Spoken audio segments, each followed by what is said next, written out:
Good morning, सुप्रभात, खम्मा गणी, राम राम सभी दोस्तों को। स्वागत है आप सभी का राजस्थान करंट अफेयर्स के अंदर। आज है दोस्तों 25 मार्च और इस वीडियो के अंदर दैनिक भास्कर और राजस्थान पत्रिका की न्यूज़पेपर की कटिंग के साथ में राजस्थान का करंट अफेयर्स कवर करने वाले हैं और वीडियो के एंड के अंदर 10 करंट अफेयर्स के क्विज भी डिस्कस करेंगे।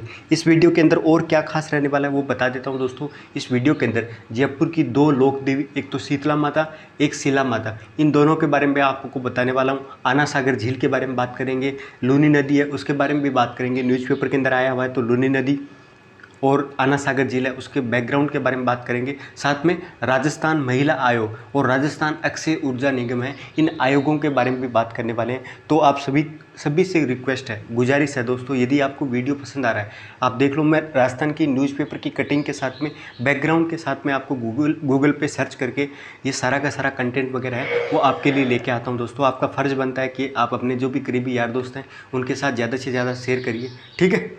आइए स्टार्ट करते हैं। सबसे पहली न्यूज़पेपर की कटिंग्स के बारे में बात करते हैं और आप सभी को शीतलाष्टमी की बधाई दोस्तों। आज है शुक्रवार और आज है दोस्तों शीतला माता का दिन है। आज शीतला माँ जो माता है उसकी पूजा आराधना होगी दोस्तों।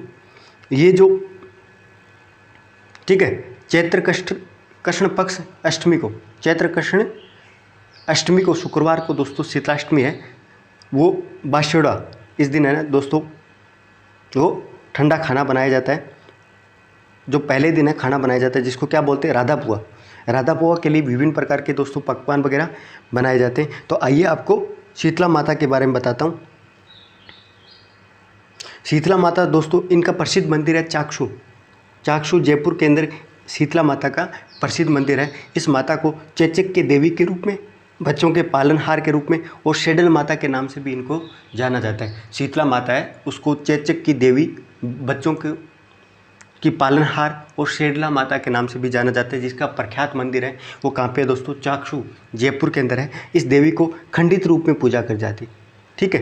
ये पूरी मूर्ति के रूप में क्या है कि नहीं है, इसलिए क्या है कि खंडित रूप में क्या है कि, ठीक है। तो ये याद रखना दोस्तों, खंडित रूप से एकमात्र देवी है जिसकी खंडित रूप में पूजा की जाती है, जिनका नाम क्या है, शीतला माता। और इनका प्रसिद्ध मंदिर है दोस्तों चाक्षु के अंदर, ठीक है। इस मंदिर का निर्माण माधो सिंह द्वितीय के द्वारा किया गया था। आमेर के जो शासक थे, जयपुर के शासक थे माधो सिंह द्वितीय, उनके द्वारा शीतला माता का जो मंदिर है उसका निर्माण किया गया था। इस माता का जो प्रमुख वाहन है वो गधा है दोस्तों। और इसी माता के मेले के लिए गधों का मेला भरता है, गधों का मेला भरता है, ठीक है। ये याद रखना। इनके पुजारी कौन होते भाई, कुम्हार समाज के, जो कुमाऊत समाज के या कुम्हार समाज होता है, ठीक है, जो मटके वगैरह बनाते हैं। तो वो क्या है कि इस माता के क्या हो पुजारी वगैरह रहते हैं। बांसुड़िया प्रसाद वगैरह है वो एक दिन पहले बनाया जाता है। और क्या है कि जिस दिन शीतलाष्टमी की पूजा होती है उस दिन क्या है कि पूजा होने के बाद में क्या है कि जो ठंडा बना हुआ खाना वगैरह है वो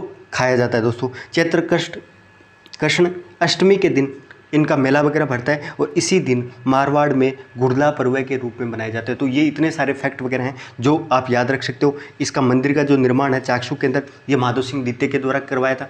ये चेचक की देवी के रूप में प्रसिद्ध है, बच्चों की पालनहार देवी के रूप में प्रसिद्ध है, शेडला माता के नाम से भी इनको जाना जाता है। इनका प्रमुख वाहन गधा है दोस्तों, ये याद रख सकते हो। कुम्हार जाति के लोग, माशेड़ा वगैरह अपने को पता रहता है। इस माता का खंडित रूप में पूजा की जाती है, ठीक है। पूरी ऐसे मूर्ति वगैरह है उसमें क्या है कि खंडित रूप में, पूरी मूर्ति नहीं है दोस्तों, खंडित रूप में पूजा की जाती है। और मेला कब बढ़ता है, चैत्र कृष्ण अष्टमी को बढ़ता है और इसी दिन मारवाड़ के अंदर गुड़ला पर्व के रूप में बनाया जाता है दोस्तों। कितने सारे फैक्ट है आप सभी के लिए। आइए शिला माता के बारे में बात कर लेते हैं।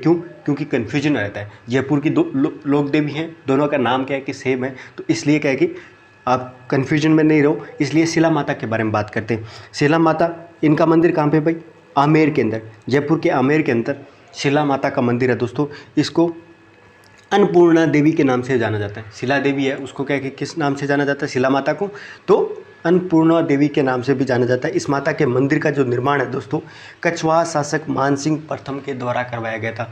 जो शीतला माता है उस मंदिर का निर्माण माधो सिंह द्वितीय के द्वारा करवाया गया था, जबकि आमेर के कछवा वंश के शासक मानसिंह प्रथम है उसके द्वारा शिला माता के मंदिर का निर्माण करवाया था। इसका जो प्रमुख मंदिर है वो कहाँ पे भाई, आमेर के किले के अंदर है, ठीक है। और इनकी जो मूर्ति है वो केदारनाथ, जो बंगाल के शासक थे केदारनाथ, वहाँ से कछवा शासक के मानसिंह के द्वारा जो शिला माता की जो मंदिर मूर्ति है वो वहाँ से लेके आए थे, बंगाल से मानसिंह के द्वारा लेके आए थे और वो आमेर के किले के अंदर एक मंदिर के रूप में स्थापित करवाया था और इसी के चलते इसको अन्नपूर्णा देवी के नाम से प्रसिद्ध हुए थे। प्रसाद क्या है कि शराब जल भगत क्या है कि इच्छा अनुसार दिया जाता है, ठीक है। प्रसाद के रूप में क्या है कि शराब क्या है कि चढ़ाया जाता है और कुंडा ग्राम को हाथी ग्राम के रूप में भी विकसित किया गया है, जहाँ पे क्या है कि मूर्ति वगैरह स्थापित है उसको हाथी गांव के रूप में भी क्या है कि प्रसिद्ध किया गया है।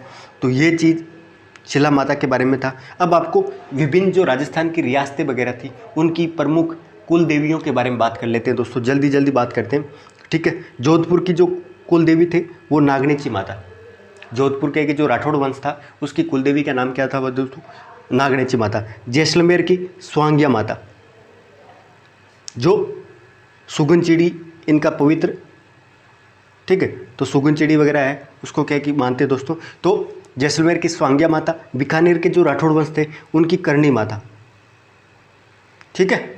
उदयपुर के जो राठौड़ जो मेवाड़ के शासक थे वो बाण माता को अपनी कुलदेवी मानते थे। जोधपुर की नागनेची माता, जैसलमेर की दोस्तों स्वांग्या माता, बीकानेर की करणी माता और उदयपुर की दोस्तों बाण माता के रूप में, और सीकर के अंदर क्या की जीण माता, कौन सी माता, जीण माता दोस्तों। और सांबर के जो शासक वगैरह थे वो शाकंभरी माता को अपनी कुलदेवी मानते थे, ठीक है। तो सांबर और सीकर तो अपने याद रह जाएंगे। ऊपर वाले दोस्तों आमेर के जो शासक थे वो जमुआई माता को, जमुआई जो माता है उसको आमेर के जो कछवा वंश है वो अपनी कुलदेवी मानते थे दोस्तों। जालोर के जो शासक थे, ठीक है, वो आशापुरी माता, आशापुरी माता है उसको क्या किया अपना, और जयपुर के जमुआई माता, ठीक है। तो ये जो विभिन्न रियासतों की कुलदेवी वगैरह थी जिसके बारे में बात की। अगली न्यूज़पेपर की कटिंग के बारे में बात करते हैं जो बहुत ही इंपॉर्टेंट है दोस्तों, क्योंकि कल विधानसभा के अंदर राजस्थान राज्य अनुसूचित जाति और अनुसूचित जनजाति विकास निधि विधेयक है वो पारित किया गया था। राजस्थान की जो विधानसभा है उसके द्वारा SC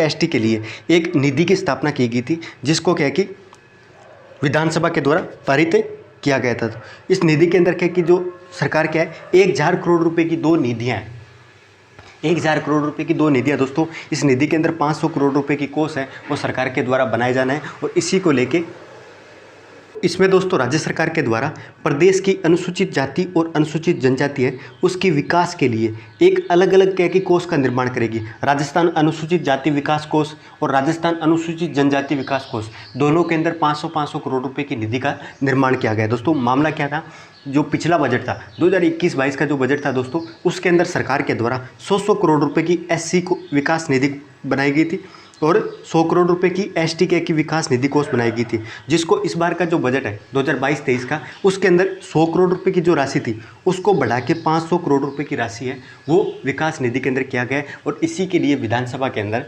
एक अनुसूचित जाति और जनजाति की विकास निधि के विधेयक है वो है विधानसभा के अंदर पारित किया गया है। इस निधि के माध्यम से SC और ST जो कम्युनिटी है उसके लिए, उसके विकास के लिए, उसके क्या नाम है, सतत विकास के तौर पे क्या कि उन पर क्या पैसा वगैरह है इस निधि के माध्यम से खर्च किया जाएगा, ठीक है। अगली स्लाइड के बारे में बात करते हैं दोस्तों, जिसमें निर्मल होगी राजस्थान की मरु गंगा, ठीक है। तो इस पर क्या कि 650 करोड़ रुपए खर्च करने का अभी बात की गई है, जिसमें लूनी नदी को स्वच्छ बनाने के लिए प्रयास किया जाएगा, जिसके लिए 650 करोड़ रुपए वो खर्च किया जाना है दोस्तों। इसमें ये बोला गया है कि प्रदेश के कुल प्रवाह का 10% क्या कि हिस्सा है वो टोटल क्या कि जो प्रवाह क्षेत्र है, टोटल जो प्रवाह क्षेत्र है दोस्तों उसका क्या है कि 10% क्या कि हिस्सा किसका है भाई, लूनी नदी का। तो ये चीज़ भी आप याद रखोगा। और लूनी नदी का जो राजस्थान की मरु गंगा के नाम से जाना जाता है, राजस्थान की मरु गंगा के नाम से भी क्या कि लूनी नदी को जाना जाता है। और इसका जो प्रवाह क्षेत्र है अजमेर से लेके बालोतरा तक पानी क्या है कि मीठा रहता है और बालोतरा के बाद में क्या है कि नमकीन आधारित क्या कि चट्टानें वगैरह है, इसकी वजह से क्या है कि लूनी नदी का जो पानी वगैरह है वो खारा हो जाता है दोस्तों। और इसके अंदर ये बोला गया है कि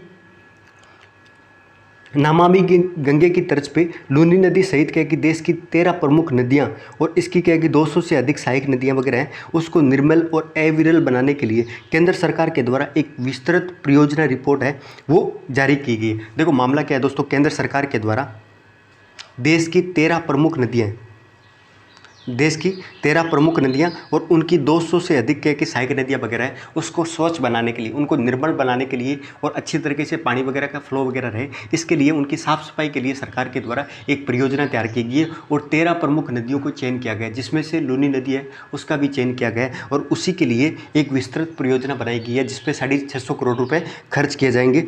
ठीक है, ये चीज़ें आप याद रखना दोस्तों।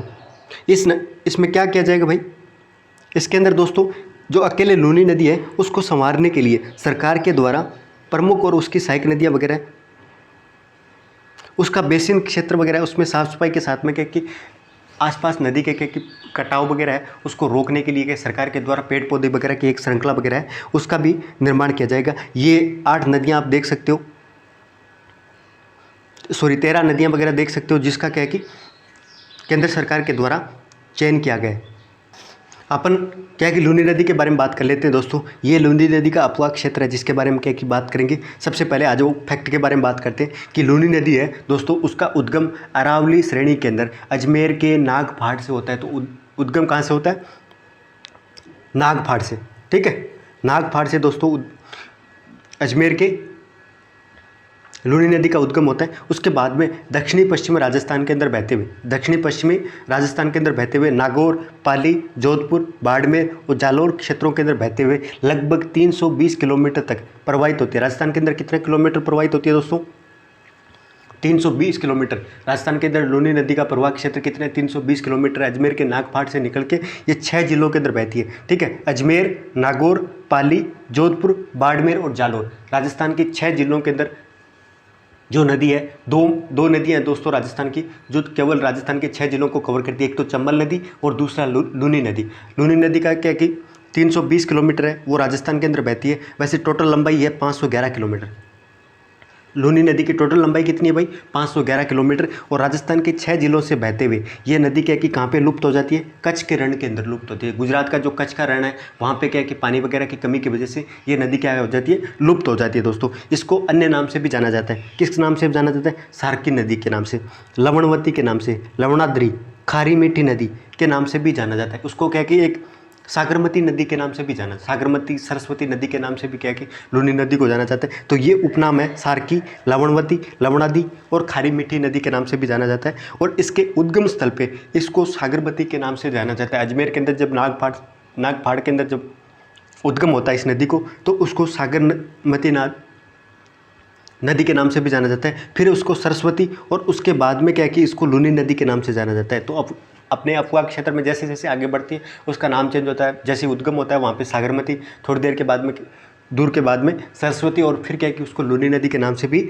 जाना जाता है। जोधपुर का जसवंत सागर बांध है दोस्तों, जिसको पिचियाग बांध के नाम से भी जाना जाता है। उसकी पानी की जो आपूर्ति वगैरह है वो लूनी नदी की जाती है। तो लूनी नदी पे दोस्तों जोधपुर का जो जसवंत सागर जो बांध है, जसवंत सागर बांध कहाँ पे है? जोधपुर के अंदर, जिसको पिचियाग बांध के नाम से भी जाना जाता है। और उसकी पानी की आपूर्ति है वो लूनी नदी के माध्यम से की जाती है। ये नदी केवल वर्षा काल के अंदर प्रवाहित होती है। ये नदी लूनी नदी केवल वर्षा आधारित के दोस्तों नदी है। और इसमें लूनी नदी के बाढ़ क्षेत्र वगैरह है उसको जालोर जिलों के अंदर रेल या नेड़ा के नाम से भी जाना जाता है। ये भी आप याद रखोगे। बालोतरा तक इसका पानी मीठा है, उसके बाद में खारा वगैरह हो जाता है।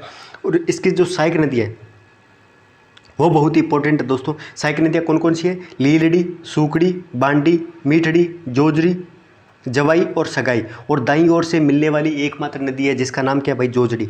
ये बहुत ही इंपॉर्टेंट है। ये इस तरह के एकमात्र जो फैक्ट वगैरह रहते हैं, केवल एकमात्र, ये इस तरह के फैक्ट रहते हैं वो एग्जामिनर को बहुत ही पसंद आते हैं दोस्तों। तो आप याद रखो कि इसकी सहायक नदियों के अंदर राइट साइड से मिलने वाली एकमात्र लूनी की सहायक नदी है, उसका नाम क्या है? तो जोजड़ी नदी है दोस्तों। इसका याद रखोगे। इसकी 511 किलोमीटर लंबाई है, 320 किलोमीटर राजस्थान के अंदर बहती है, राजस्थान के 6 जिलों के अंदर बहती है। इसके अन्य नाम भी बहुत सारे हैं, वो भी आपको बता दिए। और ये जो सहायक नदियाँ हैं, लीलड़ी, सूकड़ी, बांडी, मीठड़ी, जोजरी, जवाई और सगाई, ये सारी की सारी नदियाँ हैं। ये इतना ज़्यादा क्या कि नाम से आपको पता चल जाएगा। ठीक है, अगला दोस्तों राजस्थान अक्षय ऊर्जा निगम है, उसकी बैठक वगैरह आयोजित की गई थी।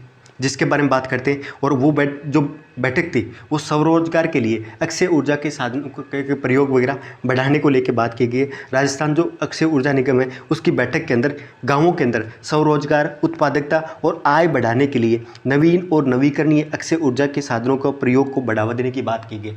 भाई गाँव के अंदर स्वरोजगार वगैरह कैसे बढ़ाएगा? भाई यदि सौर ऊर्जा का विकास किया जा रहा है तो क्या किया जा सकता है? भाई बहुत सारे लोगों को क्या कि रोजगार वगैरह मिल सकता है। ये या सोलर क्या कि पार्क वगैरह हो गए, छोटे क्या कि सोलर पार्क वगैरह हो गए, या एक्स्ट्रा जो बिजली वगैरह है उसको क्या कि बिजली को क्या कि सरकार को क्या कि बेच के भी क्या कि सौर ऊर्जा से उत्पादित जो अक्षय ऊर्जा है उसका क्या कि विक्रय करके भी क्या कि आय वगैरह है वो किसानों को वगैरह को क्या कि प्राप्त हो सकती है दोस्तों। तो ये बैठक वगैरह की गई थी। लेकिन अपने को क्या कि राजस्थान जो अक्षय ऊर्जा निगम है उसके बारे में बता देता हूँ दोस्तों। राजस्थान अक्षय ऊर्जा निगम, ये राजस्थान के अंदर अक्षय ऊर्जा यानी क्या कि नवीकरणीय ऊर्जा है, जो सौर ऊर्जा हो गया, पवन ऊर्जा है, उसके विकास के लिए ये निगम काम करता है दोस्तों। इसकी स्थापना कब हुई थी? इसकी स्थापना 2003 के अंदर हुई थी।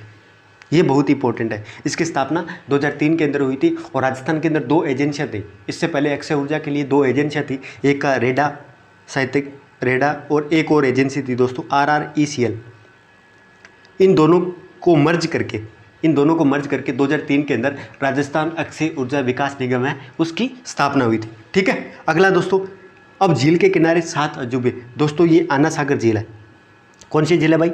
आना सागर झील है दोस्तों, अजमेर के अंदर। और इसके किनारे पे क्या कि 7 अजूबों का निर्माण किया जा रहा है। 7 अजूबों का निर्माण किया जा रहा है और ये निर्माण है वो आखिरी चरण के अंदर है। ये कौन कौन से क्या कि 7 अबूझे हैं दोस्तों, जिनको 7 वंडर्स के नाम से भी जाना जाता है, 7 वंडर्स के रूप में भी जाना जाता है। जो आना सागर झील है उसके ये किनारे स्थापित किए जा रहे हैं। जैसे एफिल टावर है, जैसे फ्रांस के अंदर पेरिस के अंदर क्या कि एफिल टावर है, वैसे ही आना सागर झील के किनारे क्या कि एफिल टावर का निर्माण किया जा रहा है। पिरामिड है उसका निर्माण किया जा रहा है दोस्तों।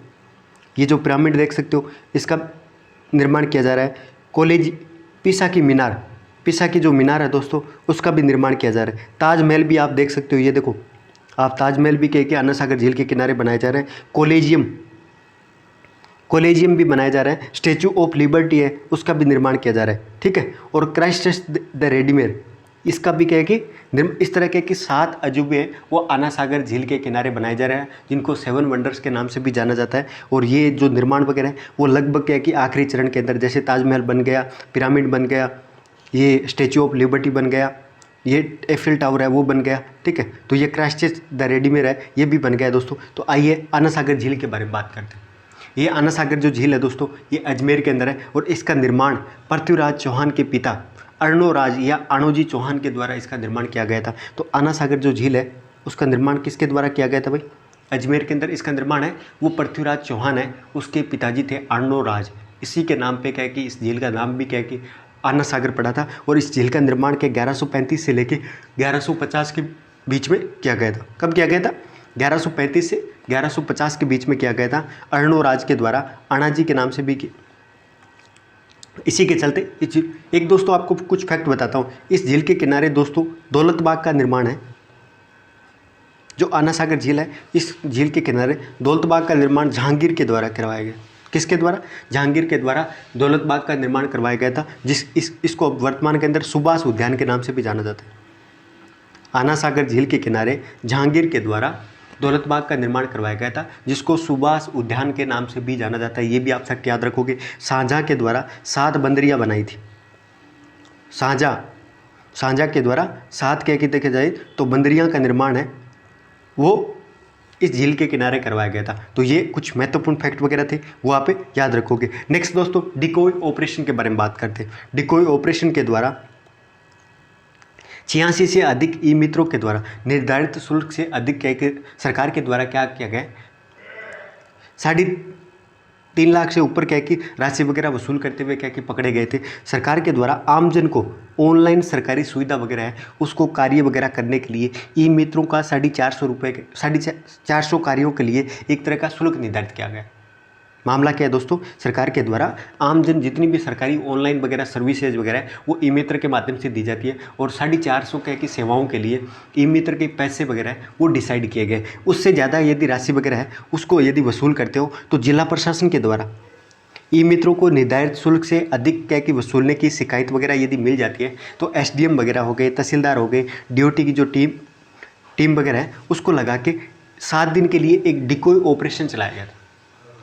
जिला प्रशासन के द्वारा डिकोय ऑपरेशन चलाया गया था, जिसके अंदर सरकारी सेवाओं के अंदर धांधली वगैरह या अतिरिक्त क्या कि पैसे वगैरह वसूली या भ्रष्टाचार वगैरह है उसको रोकने के लिए राजस्थान सरकार के द्वारा डिकोय ऑपरेशन चलाया जाता है, जिसमें खुलासे किए जाते हैं जिसमें क्या कि सरकारी सर्विस से क्या कि ज़्यादा क्या कि पैसे ले रहे हो या धांधली कर रहे हो या भ्रष्टाचार वगैरह कर रहे हो, तो उसके अंदर क्या कि डिकोय ऑपरेशन चलाया गया है और ये जिला प्रशासन के द्वारा अलग अलग क्या कि विभिन्न क्षेत्रों के अंदर चलाया जाता है।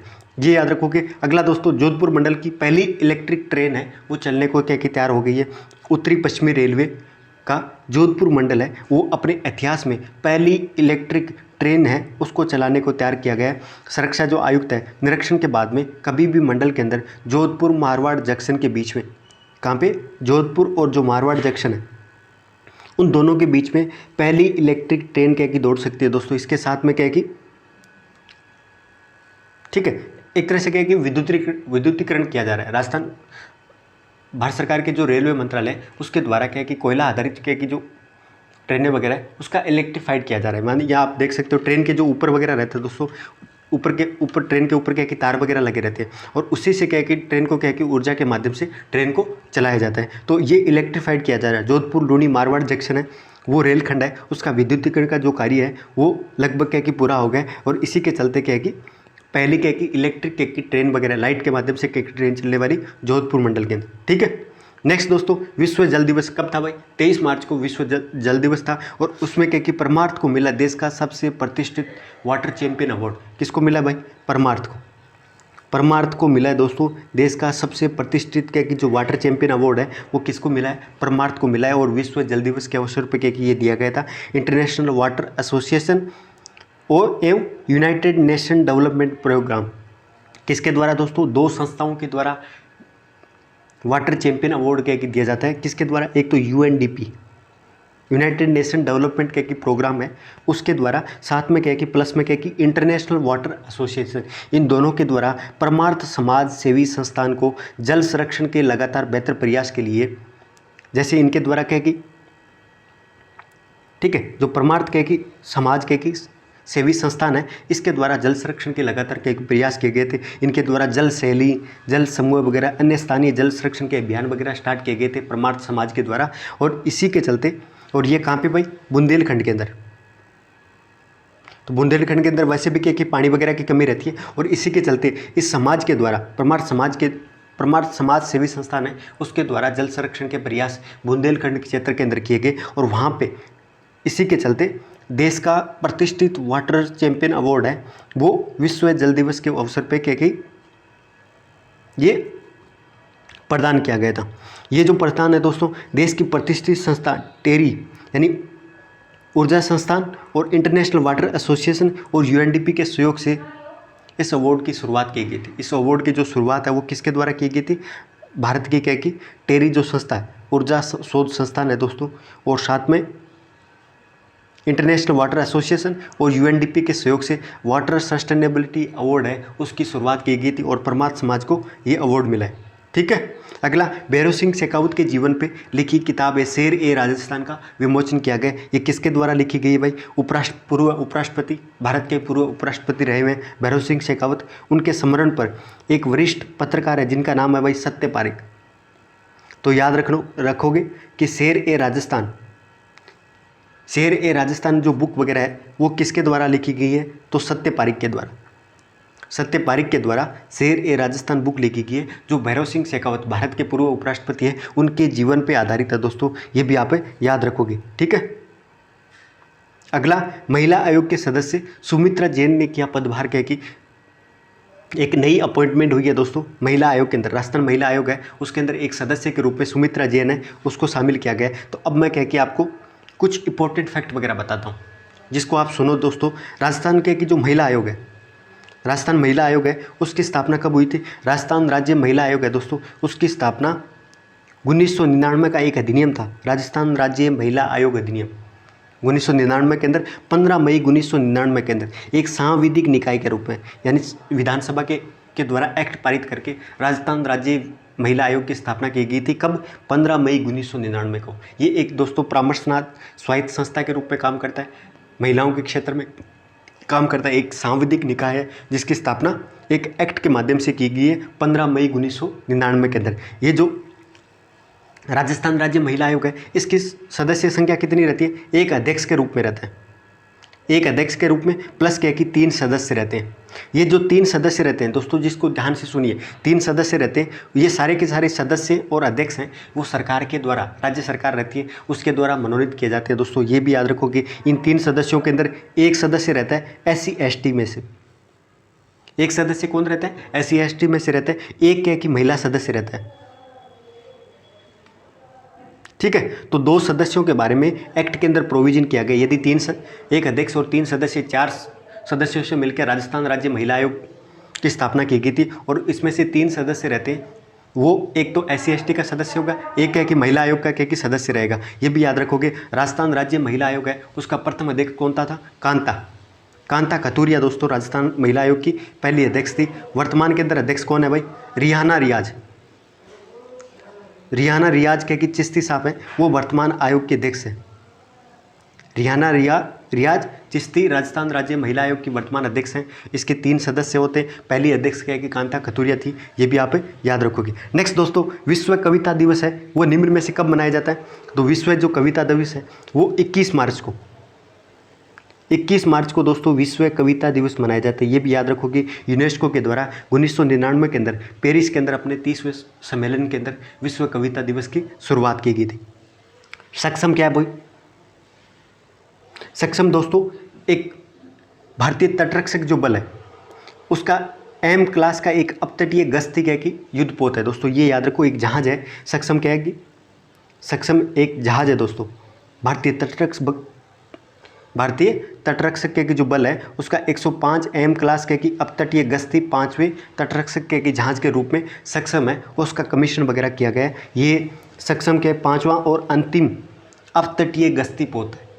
ठीक है, तो याद रखना गश्ती आधारित मतलब क्या है कि ये पोत है जो भारतीय गोवा शिपयार्ड लिमिटेड है उसके द्वारा ये बनाया गया था। ये भी आप याद रखोगे। एसिली बार्टी है, इसके बारे में आपको मैंने कल बताया था। ये दुनिया की नंबर 1 महिला टेनिस खिलाड़ी है जो ऑस्ट्रेलिया के है। उसने 25 साल की उम्र के अंदर संन्यास लेने की घोषणा कर दिया अचानक, और इनके द्वारा 3 क्या कि विलम्बडन के की जीते गए थे। 2019 के अंदर इनके द्वारा फ्रेंच ओपन जीता था। 2021 के अंदर इनके द्वारा विलम्बडन, और 2021 के अंदर ही ऑस्ट्रेलिया ओपन जो टेनिस का खिताब है वो असले बार्टी है उसके द्वारा जीता गया था। ठीक है, नेक्स्ट दोस्तों, प्रदेश के अंदर पद्म सम्मान 2022 से सम्मानित राजस्थानी कितने थे? दोस्तों 5 राजस्थानी थे जिनको कह कि पद्म पुरस्कार 128 लोगों को पद्म पुरस्कार 2022 है वो प्रदान किए गए थे। उसमें से राजस्थान के 5 थे। राजस्थान के 5 कौन कौन से थे दोस्तों? पद्म भूषण से सम्मानित 2 थे, एक तो देवेंद्र झाझड़िया और राजीव महर्षि और देवेंद्र झाझड़िया को पद्म भूषण पुरस्कार से सम्मानित किया गया था, जबकि पद्म श्री से चंद्र प्रकाश द्विवेदी, रामदयाल शर्मा और अवनी लेखरा को प्रदान किया गया था। 3 को पद्म श्री मिला था, 2 को पद्म भूषण मिला था। पद्म श्री किन को मिला? अवनी लेखरा जो निशानेबाज है दोस्तों, चंद्र प्रकाश द्विवेदी और रामदयाल शर्मा। ठीक है, देश का दोस्तों निर्यात है वो पहली बार $400 अरब के पार किया गया। एक साल के अंदर दोस्तों निर्यात वगैरह का जो रिकॉर्ड है वो अपने आप पे क्या कि बहुत ही ज़्यादा इंपॉर्टेंट है। देश के निर्यात चालू वर्ष के अंदर $400 अरब का आंकड़ा पार किया गया है। पिछले साल 2020-21 का जो निर्यात का जो आंकड़ा था दोस्तों वो कितना था? $292 अरब का। तो अब की बार का जो आंकड़ा है वो $400 अरब के पार क्या कि चला गया दोस्तों। इनमें से क्या कि सबसे ज़्यादा जो निर्यात वगैरह है वो इंजीनियरिंग जो गुड्स है, पेट्रोलियम प्रोडक्ट्स और इंजीनियरिंग जो गुड्स है और James and jewellery, in 3 product का सबसे ज़्यादा क्या कि निर्यात वगैरह किया गया था। आप देख सकते हो इसके अंदर निर्यात का जो टारगेट वगैरह है वो पहली बार क्या कि $400 अरब के पार गया है। ठीक है, अगला दोस्तों परवन सिंचाई परियोजना है, उसमें अनियमितता वगैरह है उसको लेके एक कमेटी का गठन किया गया है। ठीक है, 15 दिन के अंदर ये रिपोर्ट देगी ये कमेटी वगैरह। जो परवन सिंचाई योजना है दोस्तों ये 7,000 करोड़ रुपए की योजना है। 7,000 करोड़ रुपए की योजना है जिसके अंदर 3 राज्य कोटा, झालावाड़ और बारां, इन 3 राज्यों के अंदर ये सिंचाई का लाभ मिलने वाला है दोस्तों, परवन सिंचाई परियोजना के अंदर। इसके अंदर क्या है कि एक तरह से बड़े स्तर पे क्या है कि अनियमितता पाई गई, लगभग 3300 करोड़ रुपए के आसपास सरकार के द्वारा खर्च कर दिए, लेकिन क्या है कि ग्राउंड लेवल पे क्या है कि बहुत ज़्यादा क्या है कि जो इसका इंफ्रास्ट्रक्चर वगैरह है वो बहुत ज़्यादा कमज़ोर वगैरह बनाए गए, तो इसलिए क्या है कि लगातार शिकायतें वगैरह आ रही थी, तो इसलिए एक कमेटी का गठन किया गया, ठीक है, जो अपनी रिपोर्ट 15 दिन के अंदर देगी। एक परवन प्रोजेक्ट है दोस्तों, परवन प्रोजेक्ट भी बहुत ही ज़्यादा इंपॉर्टेंट है, अभी 2-6 महीने पहले शुरू किया गया था। परवन जो प्रोजेक्ट है वो परवन नदी पे एक तो क्या नाम है पुल का निर्माण किया जाएगा, साथ में क्या कि एक 8 किलोमीटर लंबी सुरंग का निर्माण किया जाएगा, वो परवन प्रोजेक्ट के अंतर्गत। तो परवन प्रोजेक्ट अलग है जिसपे एक पुल का निर्माण किया जा रहा है, प्लस क्या है कि 8 किलोमीटर लंबी एक सुरंग का निर्माण किया जा रहा है परवन नदी पे, ठीक है। जबकि क्या है कि जो परवन सिंचाई परियोजना है वो कोटा, झालावाड़ और बारां जिले के लिए 7,000 करोड़ रुपए की ये प्रोजेक्ट है, ये भी आप याद रखोगे। नेक्स्ट दोस्तों, अम्बेडकर पुरस्कार वर्ष 2022 के बारे में बात करते हैं। प्रस्ताव प्राप्ति का अंतिम तिथि है वो 30। मामला क्या है दोस्तों, राज्य सरकार के द्वारा जो सामाजिक न्याय एवं अधिकारिता विभाग है उसके द्वारा अम्बेडकर जो जयंती है उस पर क्या कि अम्बेडकर जो पुरस्कार है 2022 के लिए आवेदन की जो तिथि वगैरह है उसको बढ़ा के 30 मार्च कर दिया गया है, ठीक है। 30 मार्च तक क्या कि आवेदन वगैरह इस पुरस्कार के लिए कर सकते हैं ये, ठीक है। डॉक्टर भीमराव अम्बेडकर के द्वारा इनकी सामाजिक सेवा, महिला उत्थान और न्याय के क्षेत्र में किए गए उल्लेखनीय जो कार्य वगैरह था उसके लिए ये पुरस्कार वगैरह 3 से 4 पुरस्कार प्रदान किए जाते हैं। एक तो अम्बेडकर न्याय पुरस्कार, एक अम्बेडकर महिला कल्याण पुरस्कार, एक अम्बेडकर सामाजिक सेवा पुरस्कार है। ये 3 पुरस्कार है वो राजस्थान सरकार के द्वारा प्रदान किए जाते हैं दोस्तों, यहाँ पे याद रखोगे, ठीक है।